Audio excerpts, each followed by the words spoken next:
Apa kabar semuanya saudara? Luar biasa. Saudara merasakan hadirat Tuhan kuat di tempat ini. Kalau Tuhan hadir, kayaknya udah gak mau apa-apa lagi ya saudara ya. Kayaknya udah dia aja deh pokoknya. Pokoknya Tuhan udah segala-galanya buat kita, amin. Beri kemuliaan sekali lagi buat Tuhan. Boleh tolong dibantu slide-nya. Hari ini saya mau membawakan mengenai reliable atau dapat diandalkan saudara. Saudara, yang jadi pertanyaannya, apakah kita semua bisa diandalkan sama Tuhan? Amin saudara. Bisa nggak? Bisa, yang benar.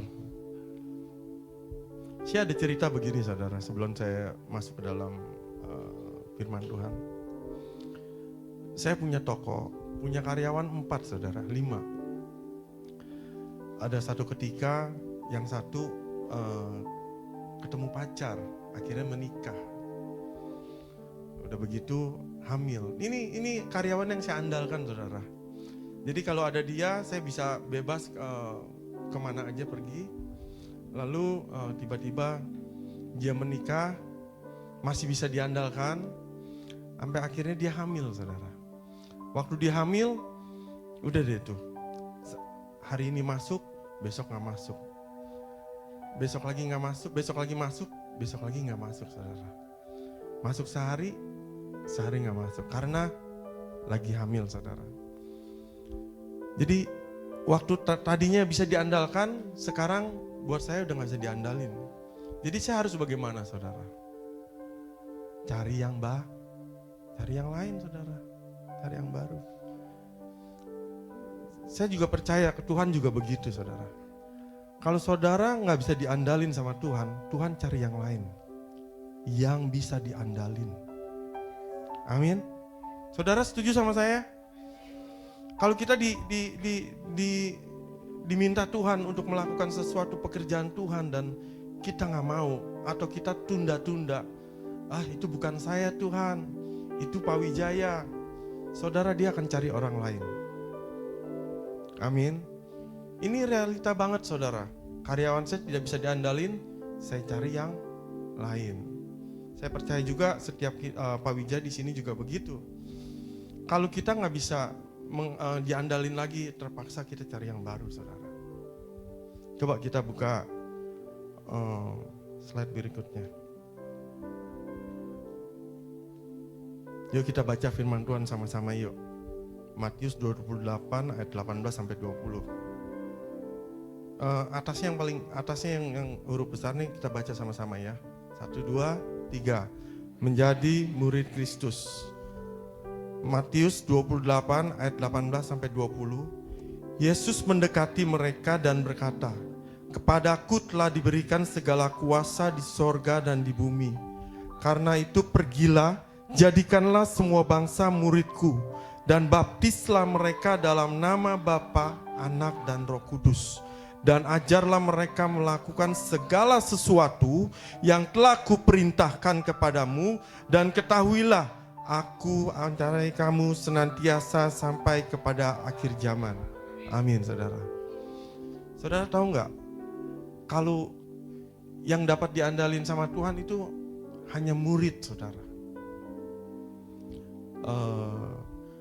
Hanya murid-muridnya yang bisa diandalin sama Tuhan. Makanya Tuhan waktu datang ke dunia ini mempunyai misi saudara.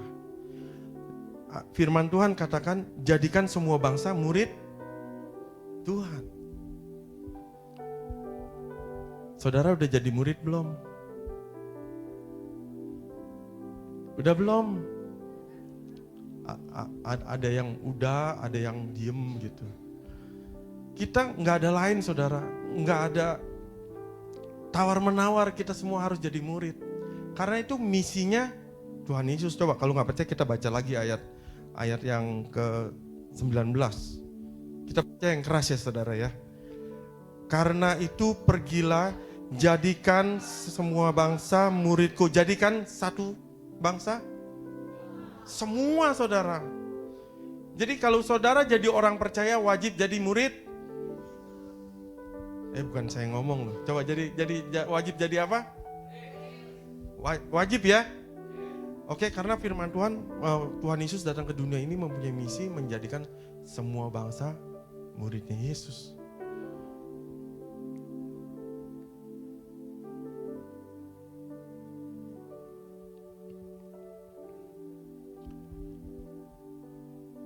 Kenapa sih kita harus menjadikan semua bangsa murid Yesus? Firman Tuhan bilang begini di Kisah Rasul 4 ayat 12. Bisa tolong firmannya? Kisah Rasul 4 ayat 12. Firman Tuhan bilang begini saudara. Dan keselamatan tidak ada di dalam siapapun juga selain di dalam Dia. Sebab di bawah kolong langit ini tidak ada nama lain yang diberikan kepada manusia olehnya kita dapat diselamatkan. Tuhan mempunyai misi menyelamatkan dunia ini. Karena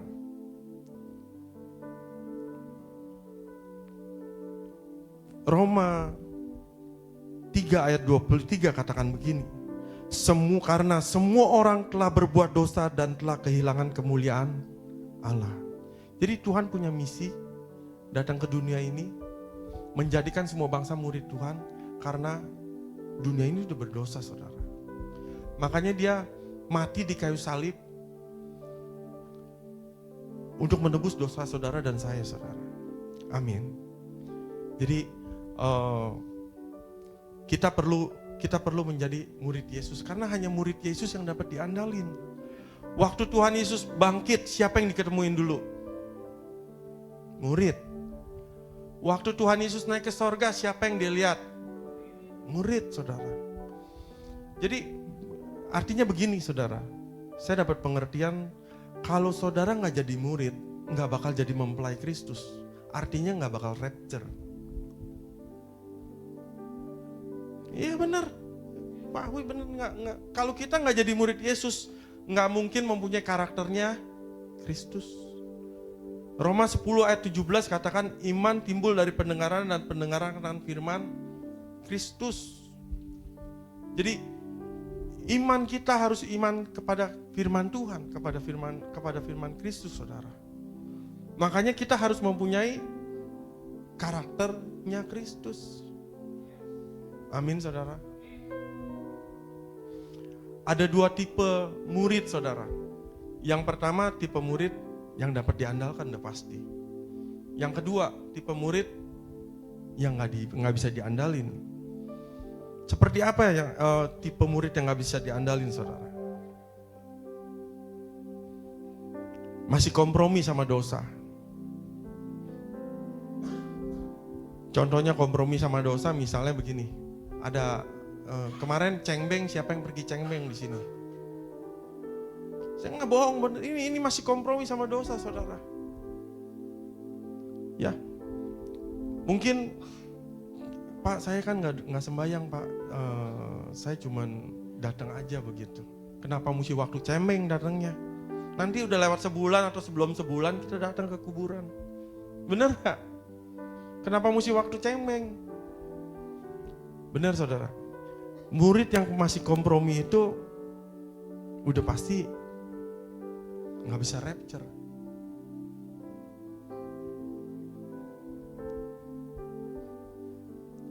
Udah gitu murid yang bagaimana lagi? Yang nggak mau bayar harga, saudara. Nggak mau bayar harga, mencari Tuhan. Firman Tuhan katakan Matius 22. Hukum yang pertama dan yang terutama apa, saudara? Kasihilah Tuhan Allahmu dengan segenap hatimu, dengan segenap jiwamu, dengan segenap akal budimu. Saudara, itu hukum yang pertama dan yang terutama, saudara. Tuhan suruh kita kasihilah. Artinya kita harus mempunyai hubungan sama Tuhan dengan segenap hati, saudara. Hubungan itu nggak bisa kita bangun cuman misalnya saudara kayak datang ke gereja seminggu sekali, nggak bisa, saudara. Tapi setiap hari kita harus bangun hubungan itu sama Tuhan. Amin, saudara. Kita harus baca firman Tuhan. Kita harus merenungkan firman Tuhan. Kita harus menyembah Dia, saudara. Kalau kita nggak sengaja melakukan itu, kita nggak punya hubungan sama Tuhan.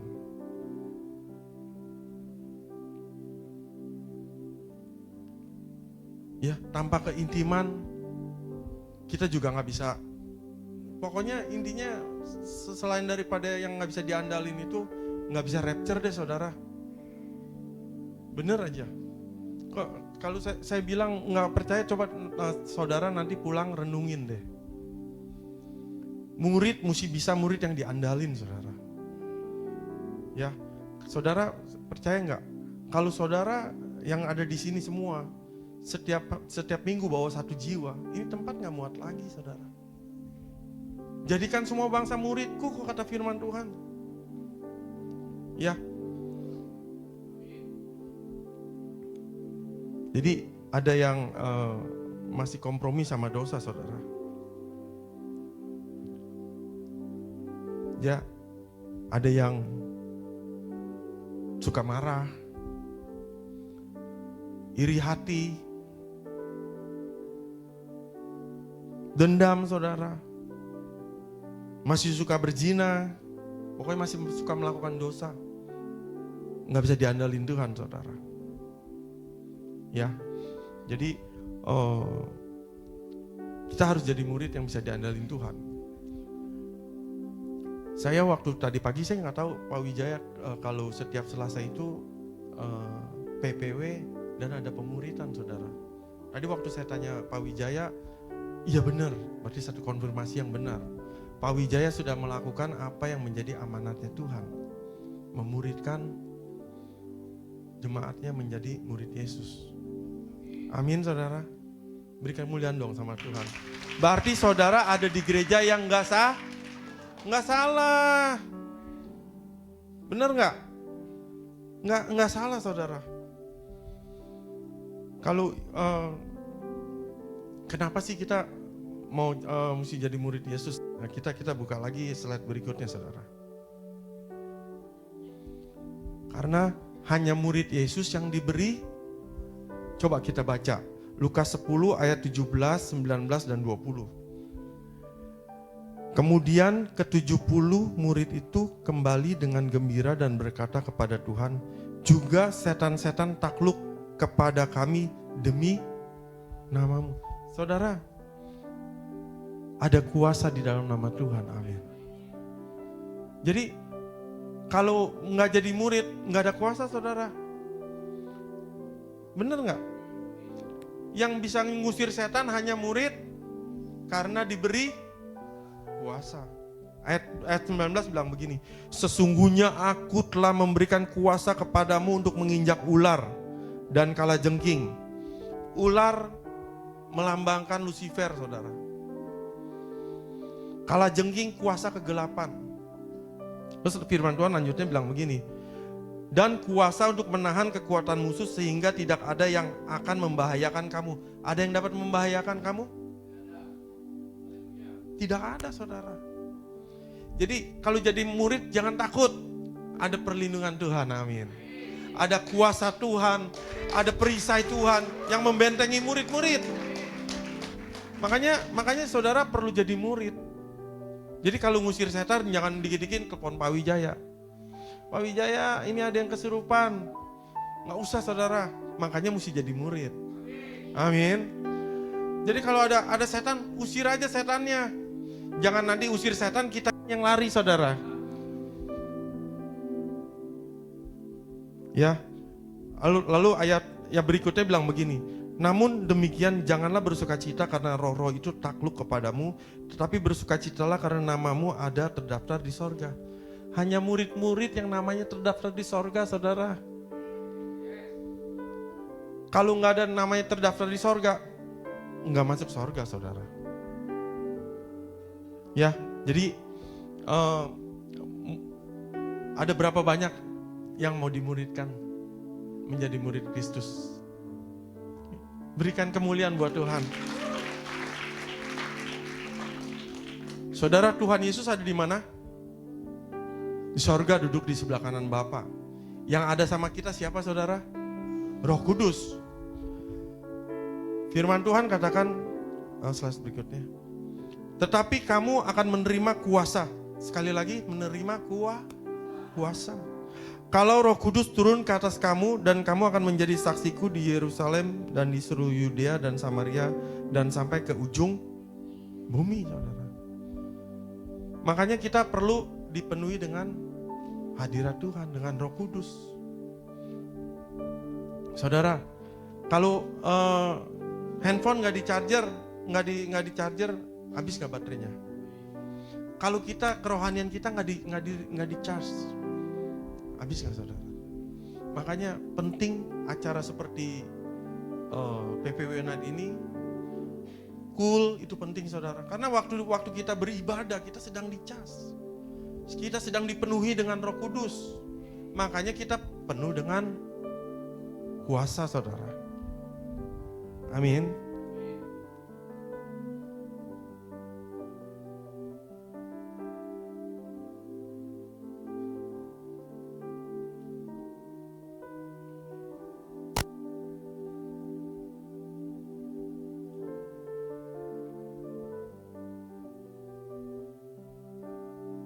Ya, sorry ini ada kesini. Ya, jadi kita perlu menjadi murid Yesus yang juga penuh kuasa, saudara. Ya, jangan kompromi sama dosa, jangan kompromi sama dosa, saudara. Ya, apapun sekecil apapun dosa tetap dosa, saudara. Ya, sekecil apapun dosa tetap dosa. Jadi jangan, kalau mau jadi murid Yesus yang penuh kuasa, jangan berbuat dosa, saudara. Ya. Kita buka slide berikutnya, saudara. Ini saudara mesti perhatikan, ini benar-benar, saudara. Kolose 2 ayat 15 bilang begini, ianya ini Tuhan Yesus, saudara. Ia telah melucuti pemerintah-pemerintah dan penguasa-penguasa dan menjadikan mereka tontonan umum dalam kemenangannya atas mereka. Sudah dilucuti belum? Jadi kuasa-kuasa di udara, roh-roh jahat udah dilucuti sama Tuhan 2000 tahun yang lalu. Sepakat dulu sama saya. Berarti saudara umat pemenang dong, saudara. Yakin? Paradigma ini harus kita pegang dulu, saudara. Baru kita sama setan gak ada takutnya. Baru, ya jangan sampai gini. Kita masih berdosa, usir setan. Ya habis kita, saudara. Jangan salahin saya ya. Kalau saudara masih berbuat dosa, ngusir setan, ya dikerjain setan. Iya benar. Ya, jadi ia telah melucuti pemerintah-pemerintah dan penguasa-penguasa dan menjadikan mereka tontonan umum dalam kemenangannya atas mereka. Berbicara kematian Tuhan Yesus di kayu salib, memberikan kemenangan buat kita semua, saudara. Ya, makanya kita lagi berdoa buat bangsa Indonesia, amin. Sekalipun pilpres, pileg berjalan dengan aman dan damai, tapi belum berakhir, saudara. Kita harus tetap berdoa buat bangsa kita, saudara. Amin. Setiap hari kalau di gereja saya ada doa berantai, doa puasa berantai. Setiap hari, setiap jam ada yang berdoa. 24 jam ada yang berdoa buat bangsa Indonesia. Karena kita percaya waktu ada yang berdoa buat bangsa Indonesia, Tuhan kerjakan sesuatu. Amin, saudara. Jadi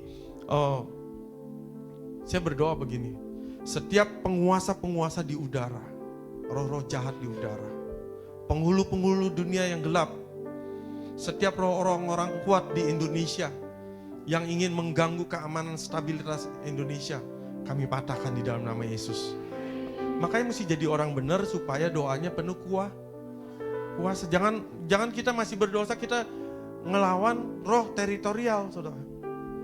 Penguasa-penguasa di udara, kita ya nggak apa-apa, mereka sudah dikalahkan kalau kita jadi orang benar. Kalau kita nggak jadi orang benar, dia bilang begini, lu sama gua temen kok ngusir lawan-lawan gua begitu. Dia, iya. Jadi saudara mesti jadi orang benar. Amin.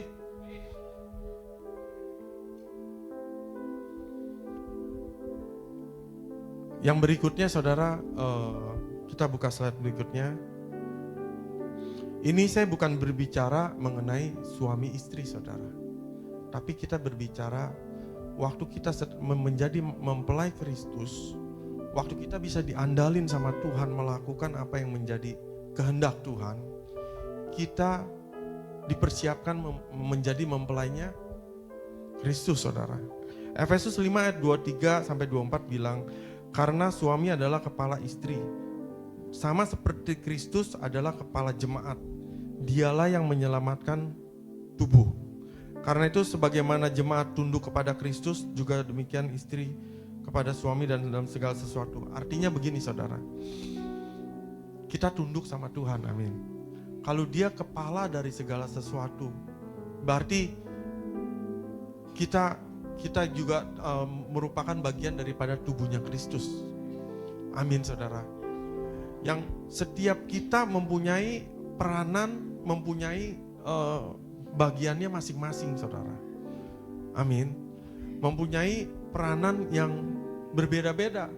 Nggak mungkin kepalanya Kristus, tangannya melakukan sesuatu yang bukan tangannya Kristus saudara. Amin. Jadi kita harus dipersiapkan menjadi mempelainya Kristus saudara.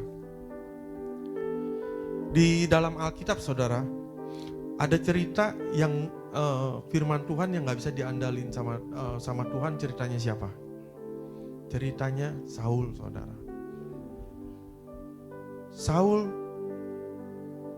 gak taat sama Tuhan. Dia melakukan sesuatu yang gak disuruh Tuhan. Bukan bagiannya dia melakukan saudara. Gak bisa diandalin Tuhan. Akhirnya Roh Tuhan pergi dari Saul dan Tuhan pilih Daud untuk menjadi raja. Begitu juga kita saudara. Kalau kita nggak benar-benar mau menjadi murid Yesus, dia akan cari orang lain yang mau. Jadi bukannya artinya Tuhan kejam, bukan.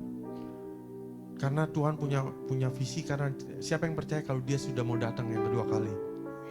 Amin. Ini harus cepat saudara. Berarti Tuhan perlu saudara untuk menjadi murid-murid Yesus. Ya, saya tantang saudara. Ada berapa banyak yang mau menjadi murid Yesus? Sebentar saya undang untuk maju ke depan.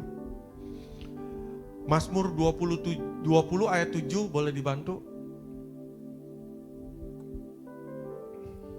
Sebentar saya mau urapin saudara yang mau jadi murid, yang mau aja saudara. Yang gak mau gak usah. Ya, kita jual mahal dikit deh, yang gak mau gak usah. Yang mau aja. Ya karena Tuhan benar, kalau kita gak mau, Tuhan cari orang lain yang mau aja. Mazmur 20 ayat 7, sekarang aku tahu bahwa Tuhan memberi kemenangan kepada orang yang diurapinya dan menjawabnya dari sorganya yang kudus dengan kemenangannya yang gilang gemilang oleh tangan kanannya. Amin saudara. Ada berapa banyak yang punya pergumulan? Yang punya masalah saudara? Yang udah doa tapi doanya belum dijawab-jawab Tuhan? Banyak saudara. Makanya saya titip sama Pak Wijaya, sering-sering diurapin saudara. Amin. Karena Tuhan memberikan kemenangan kepada orang yang diurapin, udah pasti saudara. Apalagi yang diurapi murid-murid Yesus saudara. Amin. WL ada WL.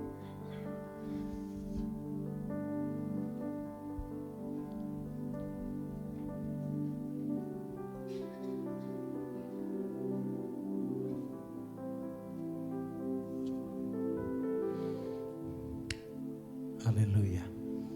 Saudara, tadi saya ada perenungan dengan Tuhan saudara, sampai saat teduh dengan Tuhan. Saya diingatkan tahun 98 saudara. Terjadi penjarahan dan daerah rumah saya, kompleks saya saudara, mengalami kerusakan yang paling parah. Kenapa? Karena semua orang lari ke rumah sakit, ke golf, ada yang lari ke luar negeri saudara. Nggak ada seorang pun yang mempertahankan daerah itu. Akhirnya semua tempat dijarah, bahkan berhari-hari nggak ada orang di sana. Saya penjara itu ngambil hari ini, taruh kulkas yang begitu besar, taruh di tengah jalan. Besok dia datang lagi ngambil saudara, berhari-hari. Karena kenapa? Karena mereka takut. Karena mereka merasa itu bukan bagian saya mempertahankan.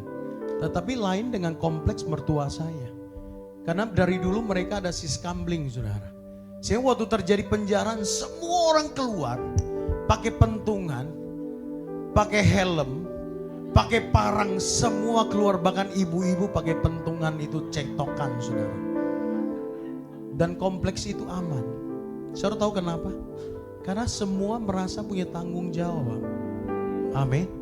Saudara, kalau hari-hari ini saudara berkata bahwa itu adalah tanggung jawab pendeta, satu hari saudara dan saya akan ditanya.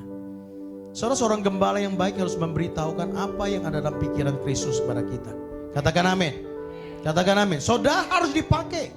Jangan menjadi orang-orang yang hanya berpangku tangan, tetapi ingin terima segala sesuatu yang terbaik. Saya beritahu saudara, saudara yang menjadi prajurit Allah akan mendapat bagian yang terbaik. Kenapa? Karena komandannya Tuhan Yesus. Ngomong sama kiri kanan saudara, makin mari berfungsi lebih lagi di dalam Tuhan. Saudara, tadi waktu penyembahan Tuhan katakan begini, bukti dari Pentekost yang ketiga adalah bangsa ini hampir seluruhnya mengambil tanggung jawab untuk memilih loh saudara. Saudara, itu adalah kebangkitan. Katakan amin. 2014 yang terjadi yang pemilih cuma 110 juta, tetapi tahun ini sudah 192 juta. Beri kemuliaan bagi Tuhan. Artinya bahwa semua orang tiba-tiba bangkit, merasa mempunyai tanggung jawab. Bahkan saya lihat ada seorang pendeta saudara, lagi di ICU kena jantung saudara. Maksa mau keluar untuk nyoblos, hanya untuk satu suara. Saudara tahu, karena kesadaran yang begitu tinggi untuk membela bangsa ini. Saudara, kalau bangsa ini enggak, semua orang bilang begini, itu bukan urusan saya. Lalu siapa yang mempertahankan bangsa ini? Siapa yang berdoa buat orang-orang yang bermasalah? Saudara, kita murid mempunyai tanggung jawab yang besar. Katakan amin. Termasuk saya, apalagi gembala saudara. Saudara, saya punya tanggung jawab untuk memberitahu kepada saudara bahwa tanggung jawab kita adalah berbuah, menghasilkan murid bagi Tuhan Yesus. Katakan amin. Kalau tanpa itu saudara, firman Tuhan berkata bahwa seperti ranting yang tidak berbuah, dipotong, lalu dibuang menjadi kering, lalu dibakar saudara. Artinya bahwa tidak ada harapan bagi orang-orang yang tidak punya buah saudara. Saudara boleh bertahun-tahun di gereja, tapi kalau buah tidak saudara hasilkan, maaf saudara, Tuhan katakan aku tidak mengenal kamu. Amin. Katakan kamu orang yang berbuah. Selama kita hidup saudara, Tuhan kasih kita kesempatan untuk berbuah. Yuk bangkit berdiri. Thank you Jesus. We give you praise and glory. Hallelujah. Oh, mulia hanya hadirat, hadiratmu.